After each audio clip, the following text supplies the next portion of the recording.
Failed to post a tweet. Okay, I'm fine with that. At any rate, we're back. Hopefully, you guys can hear us now. It looks like you can. Um, Actually, looks like we're doubled up. So let's do this.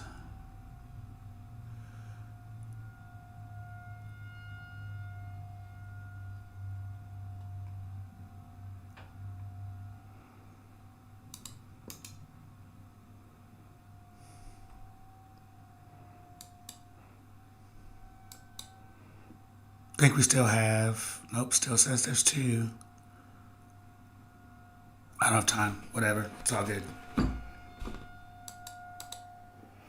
So, welcome to the stream. We are doing. See that and see we out here doing our best. At any rate, welcome to Wake the F Up. My name is Jason, aka JB. Um, we're just out here having fun. Out here doing our best, doing the do. I had a little bit of technical difficulties. So what I was saying earlier was that we are working on the things that we're working on here in the Kansas City Alternative Podcast Collective, or KCAPC. We are doing quite a bit, actually. You guys just saw the self campaign dropped a couple days ago. Then we've also got quite a couple of other things that are in the pipeline for us to be working on. But today, this is the first episode of my new morning ish show. It's called Wake the F Up. And what Wake the F Up is a chance for me by myself to sit and talk and connect with all of you. We can talk about whatever it is that you want to talk about. I got a couple of things on the docket for today that I think are interesting. And this is a no holds barred conversation. This is, just me spilling my thoughts, me watching the chat, seeing what you guys are thinking as well, and going from there. So, one of the first things that I am going to put up so that you guys can see it, because I think it's highly funny. So, listen, we're all out here trying to get vaxxed because it's important, and we gotta stop this virus from doing whatever it is this virus is gonna do. But some of us ain't really paying attention, and so young Mr. Juvenile, for those who don't know, of the Back That Ass Up fame, decided to put out a song, and it is quite delightful. So let me go ahead and grab that for you so you guys can see what this was. And I did post it to my Facebook earlier. And I will see if I can get it to play. Y'all give me 1 second. I don't have an engineer, so I'm doing everything on my own. So I'm the host and the engineer and all of that stuff. So we're going to make it work because that's what we do. So let's see. While we got the time. Y'all, this thing too funny. Let's see. Browser source. We're just going to do a whole display capture. Add source. Are we going to display? Yep. Okay. All right. So y'all should be able to see this. Now I'm going to do something really quick. So that y'all can see me as y'all watch this. Maybe. This don't need to be this big. Telling y'all, we working on the fly. We working on the fly.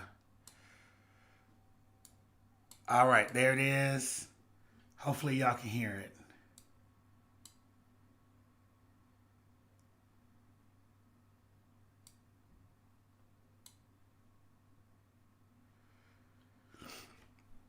So I can't hear it, but I hope y'all can, because this is a mess. Like,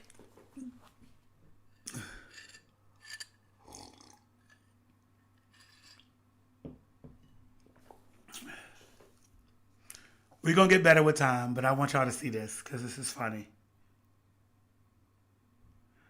I bet y'all can't hear it.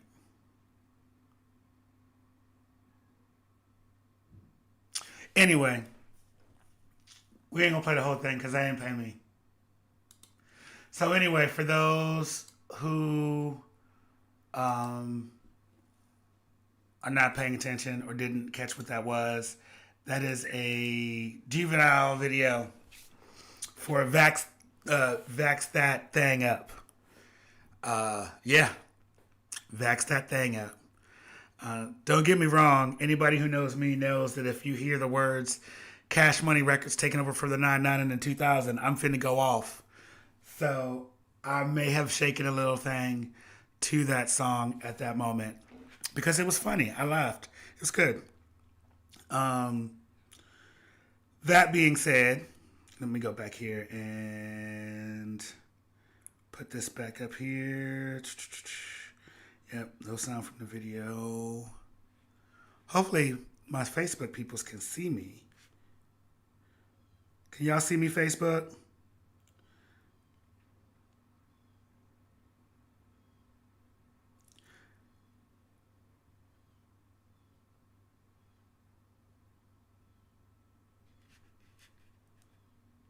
Can y'all see me, Facebook?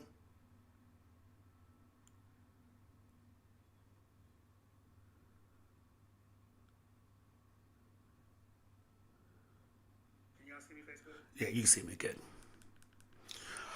All right, so I wanted to get that out. That was just a moment already. I just saw it this morning. But so I also wanted to talk to y'all about this Sakara Richardson thing because I have thoughts.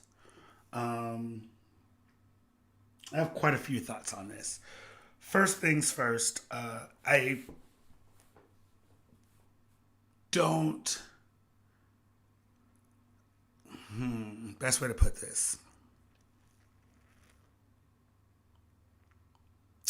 Like, I get rules are rules. I get that you have, as an athlete, there are certain standards and things that you're supposed to go by, and that are a role model and people look up to you. But I also think that we forget that these people are human and humans make mistakes. And humans process trauma differently. And finding out that she was, she found out that her mom had died by a reporter, and how she dealt with it was she went and smoked a bowl. No, it wasn't the best idea, but it's not a performance enhancing drug. The only thing, I've only been so close to weed in my life, but um, the only the times that I have tried it, all I wanted to do was go to sleep. So, I mean, if it made her run faster, then, what strain does she have? Because, I mean, damn.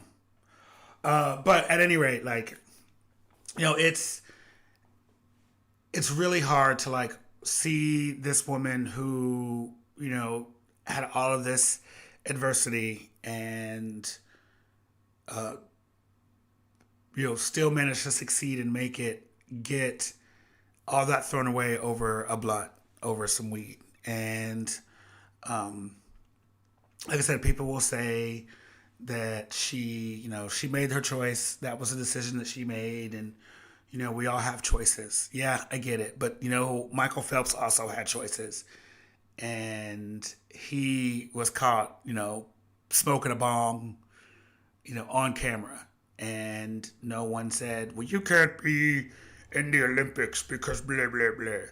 I also saw something this morning where someone said that she could be using steroids because strong hair and nails are a sign, could be a sign of steroid use. Baby, that's a weave, and those are tips. Like, that's a weave. That hair ain't hers. I mean, she bought it, but it's not hers. And them nails is acrylics. Again, she bought them, but her they didn't grow that way. And so, like, it's really frustrating. And then on the other side of that coin, you have some of the past tweets that she has uh, posted, kind of coming back to haunt her. People talking about uh, yeah, there was a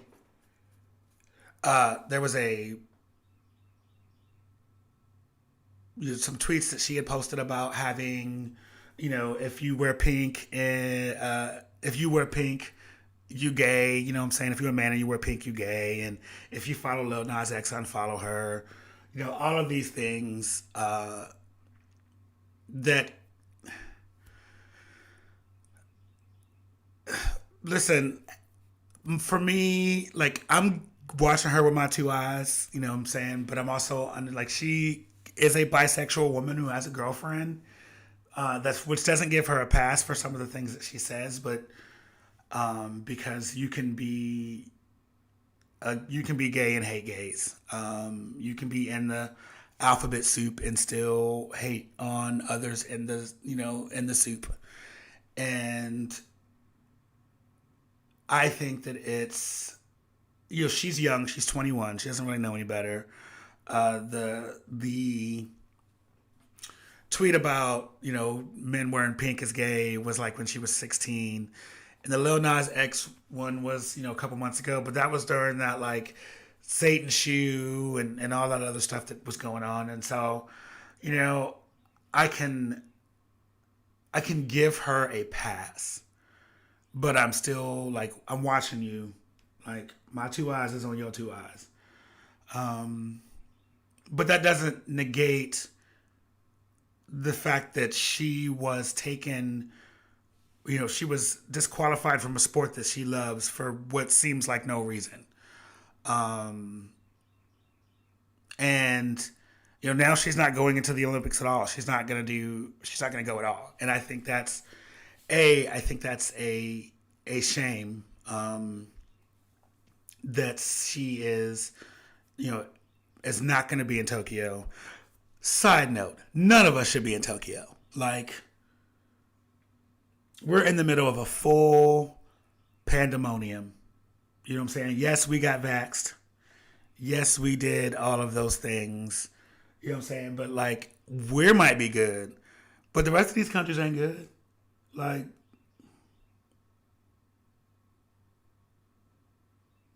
and it's all kind of variants. Like, we get the TVA or something. We got time variants all over the place, COVID variants. You're saying the Delta variant out here, kicking doors open and stuff, just busting into rooms like, "Hey, how you doing?" Um, but yeah, like, I don't think we should be there. And but if we were going to be there, I would have liked the whole team to go there and anybody who qualified. And regardless, she should have been in that number. She was. That is a story of overcoming odds. Those are the things that the Olympics are supposed to be about. Overcoming adversity, overcoming odds, all of that stuff. And for this woman to be like, "Oh, well, you smoked some weed. We're not gonna let you race because weed is a performance enhancing drug, whatever." Um, at any rate, so we're gonna come off of that. I want to quickly say, I don't know how many of you guys pay attention to other forms of, the black side of pop culture, but if you're a woman and you lay down with Nick Cannon, I'm sorry, you finna be pregnant. Like, it just is what it is. He's fertile.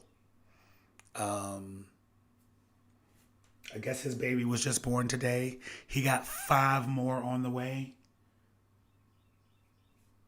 Yeah, I said it. Five. Five more.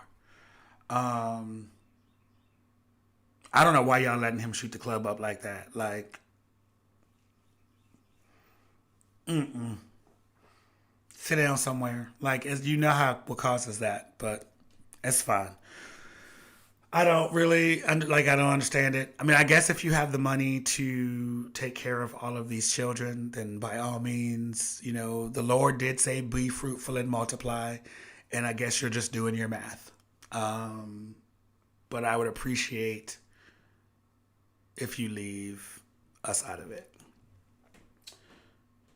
Let's see what else do I have on the docket for today. Oh,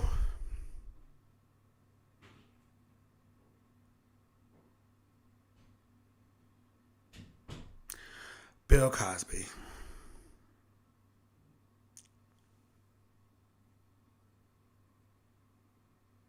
Now, listen, I'm no lawyer. I don't pretend to be one. I have a few friends that are lawyers, but that's about as good as it's going to get from me. But why are we celebrating this? Like, this man, he's not innocent. He got off on a technicality. Like, he he did it. He said he did it.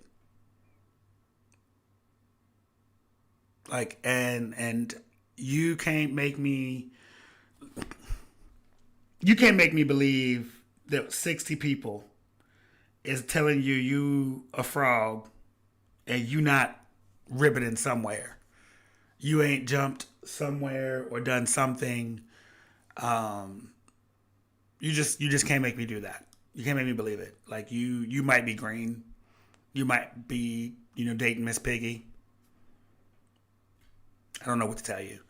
Um, and so I, as a general rule, tend to stay. No, I don't. That's a lie. I don't stay out of these things.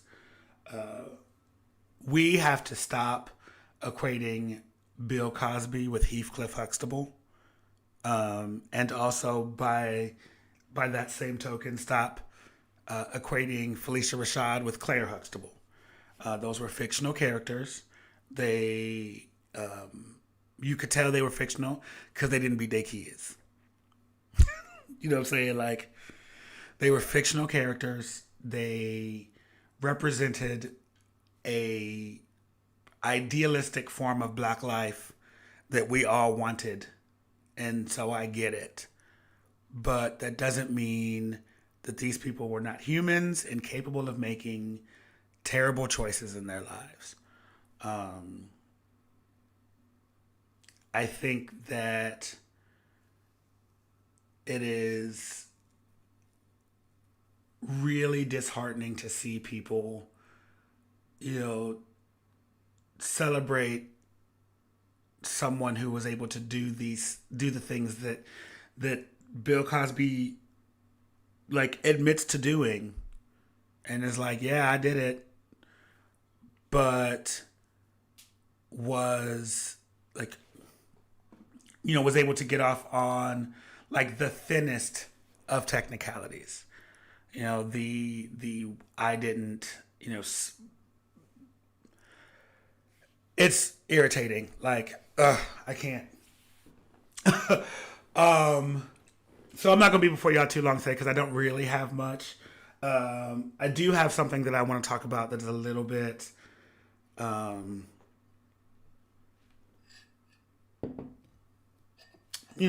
might ruffle some feathers as I sip my tea.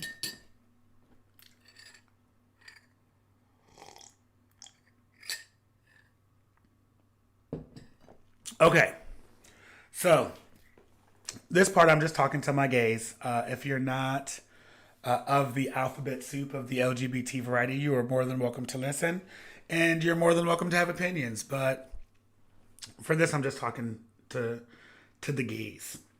So I've been doing a couple of panels lately, and we have talked about what Pride means to us, and blah blah blah, this and that. And now that we're out of kind of Pride Month, we are going to, as corporations start to forget we exist, and people start to go back to treating us, as of second class citizens, for the next 11 months, then we talk about what we lost when we gained marriage equality. And I think it's important for us to understand and take stock in this idea that when we strove for marriage equality was the end goal, when we decided that was the end goal, we left some people behind. We left quite a few people behind and lost things that made the community special and made like bonded us to each other, because we spent decades, or the better part of a decade, convincing heterosexuals that gays were just like you. All we want is the two, monogamous relationships with, 2.5 children and a white picket fence, where a lot of us didn't really want that. Um, we left out the trans community. We left out we left out people of color. What was the most, white gays were the most palatable of gays, straight acting white gays. And so you left out the femboys. You left out the, butch girls. You left out all of these groups because you wanted the Ken Doll, Neil Patrick Harris, David Burka style relationships to be front and center because they're the most palatable for white audiences. And great for them. Like, cool. I'm glad that we've got, an Ellen. I'm glad that we've got a Neil Patrick Harris. I'm glad that we've got, a. I'm glad that RuPaul's Drag Race is, as popular as it is. I've not watched an episode, but that's just me. Not saying that it's not good. I just am like, eh. Like, I'm cool. Um, but it's we let there was a time period before I was born, or before I was born as a gay, that you know we as a community really looked out for each other, and we spent time making sure that we had, if you needed, someone had. That's kind of where the houses, if you've ever watched Pose, that's where the houses in Pose, that's where that came from. It was survival. It was, I got you, I got your back, because people were leaving, losing their lives. They were losing their livelihood. They were being, kicked out of their houses, lost their families. And so they found families. And, people are still going through that. But like it's, now that it's more socially acceptable, we've lost that sense of community. I remember, being 18, 18, 19, going to the bars, and like that was my home. And it wasn't just the bar. Like it wasn't because it was a bar. That was home. That was a place where I felt safe. That was a place where I could be myself and not feel like somebody, was gonna attack me, or I needed to hide, or I needed to be careful of my surroundings. I could just go in there, and for a couple of hours, on a weekend, I was free, and I could live like everybody else. And I think that like we've kind of lost that, and so, some of that's a good thing. I'm glad that these kids these days don't have to be as in the closet and hidden.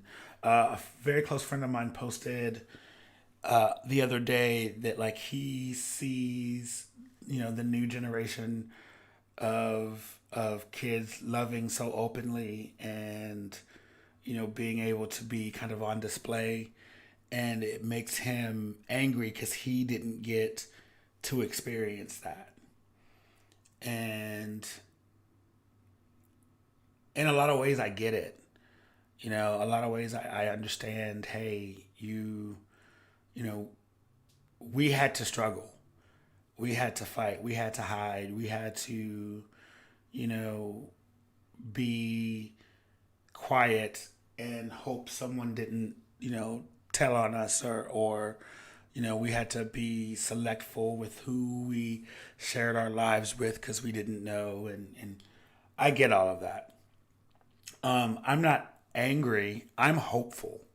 Like seeing that makes me happy. It gives me a sense of joy because that's what we all wanted. We wanted to be able to live, you know, in the light. And we're not there yet, but we're better than what we were by far. Um, and so I think that it's a double edged sword. I'll probably get into this more when I can have like a one on one conversation with some people to talk about this in the future. But yeah, I think that'll be.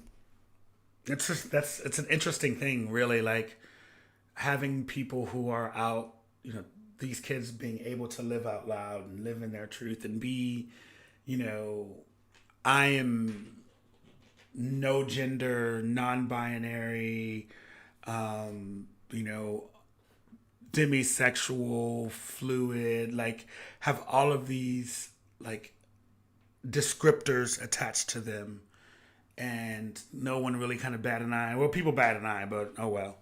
But like especially the kids these days, they just like they pick it up and they're like, oh well, that just is what it is.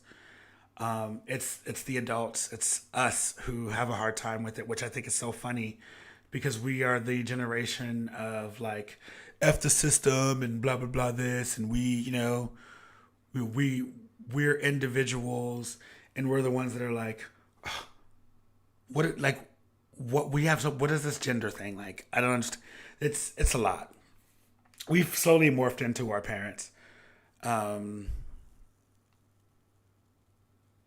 yes, modern teenagers are super badass in their acceptance. Like they literally accept like everyone as who they are, and it's beautiful to watch. Like it is beautiful to see kids these days who are growing up and saying and are just like, I am who I am, and I like boys, I like girls, I like in between, and any, they don't feel any way about it, and they don't expect you to feel any way about it. Like they expect that you're just going to accept it because that's just what it is, and I love that. I think that is amazing. Someone had a shirt that said, "Be yourself, the world will adjust." Yeah, it doesn't hurt that they're the children of Gen X, but but like Gen X has really shown how far they haven't come in the last couple of years. I think that each generation kind of pushes a little bit forward, and then realize, because I'm a cusper, I'm a like Gen X millennial. Um, so like see, I understand Gen Z in a really kind of interesting way because it's like they're just doing the things that we wanted to do. Um, they're doing all the things that they're doing the things that the boomers said that we were gonna do. which I think is really funny. Like, they're the ones that are like, they don't give a shit. And it's amazing. But I can look back and see, like, why couldn't I have that? Why couldn't, why couldn't I be able to be out with my boyfriend, at, 18, walking down the street? So there are still issues, but Gen X were the original don't give a fuck, and they raised their kids similarly. Gen Z took the torch and ran with it. Yeah, yeah. I think Gen Z just decided they don't. They Gen Z I think decided they not only do they not care, but they're going to troll everyone about it. Um, we don't care what you feel, how you feel about it, and we're going to make you as uncomfortable as possible until you accept us.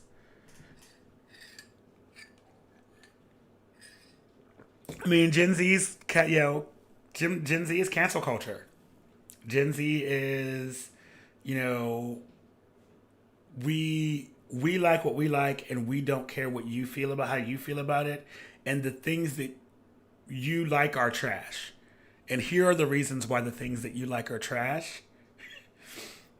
I.e., Bill Cosby. You know what I mean? Like, they're holding people accountable for things that they do. Whereas we, partially because we grew up without I'm not going to say without the internet because we had the internet, but without the reach of the internet and social media, we didn't have, everybody's innermost thoughts available to us at a moment's notice. And so, there was a level of kind of veneer, especially in celebrity, and now we're like, nope. Gen Z is like, no, you're trash. Here are the reasons why you're trash. You were trashed in 1986 and you're trash now, and we don't care. And so you're going to, and I love it. Like, bring all of this stuff out. I don't think cancel culture is a thing. I think it's called being held accountable for your actions. Um, it's my personal beliefs on it.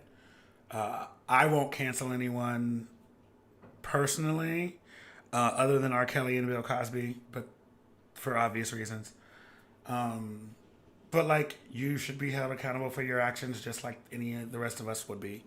If I say something out of line, on this platform or any other platforms, I fully expect for people to say something to me about it and hold me to task and give me the chance to either, adjust what I said and or stand in whatever my truth was. And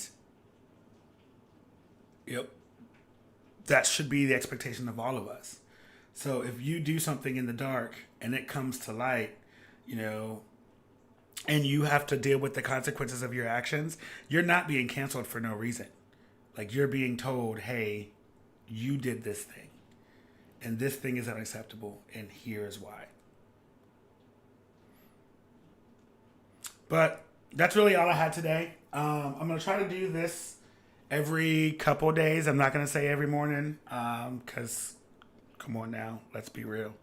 I'm going to get some real fun topics. There were some other things I wanted to talk about today, but we kind of went into that kind of headspace. So I don't have anything else really funny. I wish that you guys could have saw the vax that thing up video, because that was funny. At any rate, don't forget, if you guys want to, not if you want to, you have to, because you're my friends and I love you and you love me.